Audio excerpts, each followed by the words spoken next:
Israel के खूनी हमले तेज होते जा रहे हैं और अब उसके टारगेट पर गाजा का वो इलाका है जो हमास का सबसे खतरनाक गढ़ माना जाता है। लेकिन इजराइल ने इस इलाके को भी रौंदना शुरू कर दिया है। हालात ऐसे हो चले हैं कि 4 लाख की आबादी रातों रात गायब हो गई है।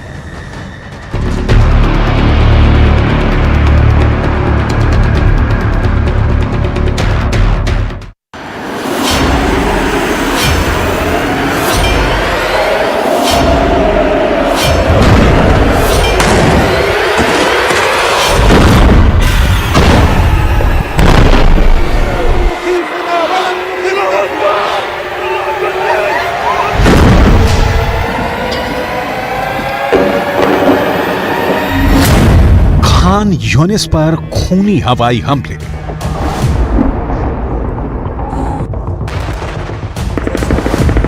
छह हफ्ते की जंग में गाजा पट्टी खून की पट्टी बन चुकी है।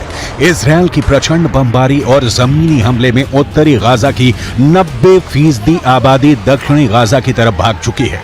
उत्तरी गाजा में 1.5 से 2 लाख लोग बचे हैं जो भयानक हमलों के बीच अब दक्षिणी गाजा की तरफ भाग नहीं पा रहे हैं। इजरायली सेना एक तरह से उत्तरी गाजा में जीत का ऐलान कर चुकी है और हमास के 10,000 से ज्यादा लड़ाकों का सफाया इजरायली सेना अब तक कर चुकी है।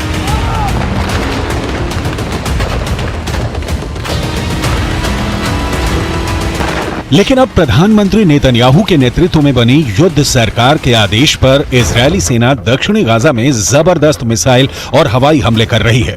इजरायली सेना का दावा है हमास के बहुत से लड़ाके और कमांडर फिलिस्तीनियों के साथ भागकर दक्षिणी गाजा में घुस गए। खास तौर से दक्षिणी गाजा में खान यूनिस शहर में सबसे ज्यादा हमास के लड़ाके और कमांडर मौजूद हैं।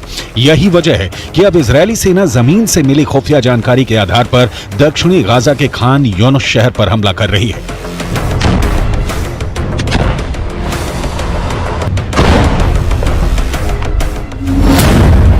मुर्दों के साथ भागे हमास लड़ाके। इजरायल ने गाजा के दक्षिणी भाग स्थित खान यूनिस पर ताबड़तोड़ मिसाइल अटैक किया है।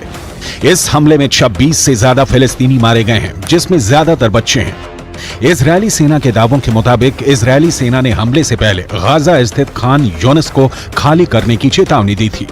इजरायली सेना ने कहा था कि अगर इस शहर को खाली नहीं किया गया तो अंजाम बुरा होगा, जिसके बाद से इजरायली सेना ने फाइटर जेट और मिसाइलों से खान यूनिस पर हमला कर दिया। फिलिस्तीनियों का दावा है कि इजरायल के इस हमले में एक ही परिवार के 11 लोगों की मौत हो गई है। दावे के मुताबिक खुद को बचाने के लिए पूरा परिवार दक्षिण गाजा पहुंचा था। बताया जा रहा है कि मृतकों में कई बच्चे और नवजात शामिल हैं, जबकि इजरायल का दावा है कि खान यूनिस में हुआ हमला खुफिया इनपुट के आधार पर किया गया सटीक हमला है, जिसमें कई हमास लड़ाके मारे गए हैं। हम आपको बता दें, दक्षिणी गाजा के शहर खान यूनिस की आबादी 4 लाख है और अब इस शहर पर इजरायली सेना ने हमले शुरू कर दिए हैं। במרתפים שמתחת לשיפה שומעים הערב היטב את רעם שרשראות הטנקים, את הדחפורים שנוגחים בשטח. הם שומעים מתחת לאדמה, שומעים ורועדים מפחד. צה"ל החל להשתמש גם בשיטות חדשות בימים אלה לטיפול במי שנמצא במנהרות וגם לחיסול של מנהרות. זה ילך וישתפר בימים הקרובים. כל כוחותינו עובדים על מנת למצוא פתרון. खबर में छिप गए हमास के कमांडर। दक्षिण से उत्तरी गाजा की तरफ 9 से 10 लाख लोग भाग चुके हैं। इजरायली सेना का दावा है कि अब तक 70 के करीब हमास लड़ाके मारे जा चुके हैं। दक्षिणी गाजा में इजरायली खुफिया एजेंसियों को खबर मिली है कि उत्तरी गाजा से हजारों हमास लड़ाके फिलिस्तीनियों के वेश में भाग गए हैं।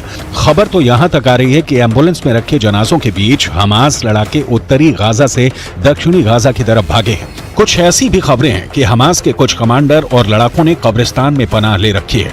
इजरायली हमलों से बचने के लिए हमास के लड़ाके कब्रिस्तान में मुर्दों के साथ कब्र में लेटे हुए हैं। इधर आईडीएफ ने दावा किया है कि जब तक गाजा पट्टी से पूरी तरह से हमास के लड़ाकों का सफाया नहीं हो जाता है, तब तक हमास पर हमले होते रहेंगे।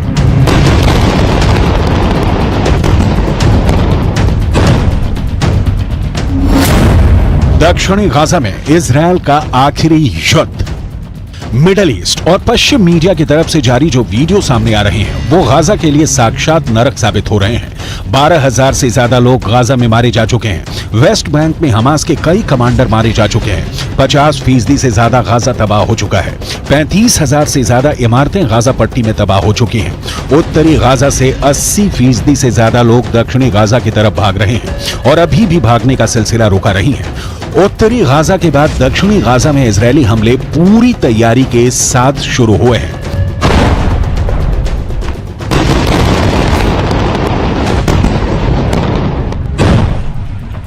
קודם כל אני חוזר ואומר, שליטה ביטחונית כוללת עם יכולת להיכנס מתי שרוצים כדי לחסל מחבלים שיכולים לצוץ מחדש של צה"ל, של מדינת ישראל. עכשיו, אני יכול להגיד לך מה לא יהיה. לא יהיה חמאס. קודם כל אני חוזר ואומר, שליטה ביטחונית כוללת עם יכולת להיכנס מתי שרוצים כדי לחסל מחבלים שיכולים לצוץ מחדש של צה"ל, של מדינת ישראל. עכשיו, אני יכול להגיד לך מה לא יהיה. לא יהיה חמאס.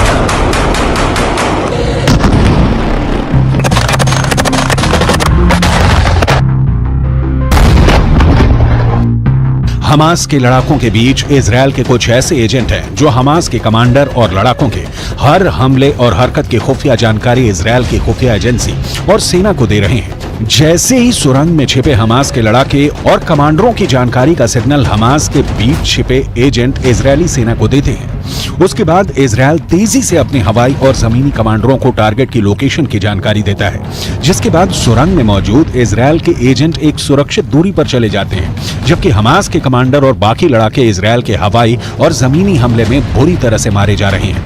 एक अनुमान के मुताबिक हमास के 5,000 से ज्यादा लड़ाकों को इसी तरह से खुफिया इनपुट के आधार पर इजरायली सेना ने मार गिराया है। यहां तक कि 65 से ज्यादा हमास कमांडर इसी तरीके से इजरायल ने मार डाले हैं।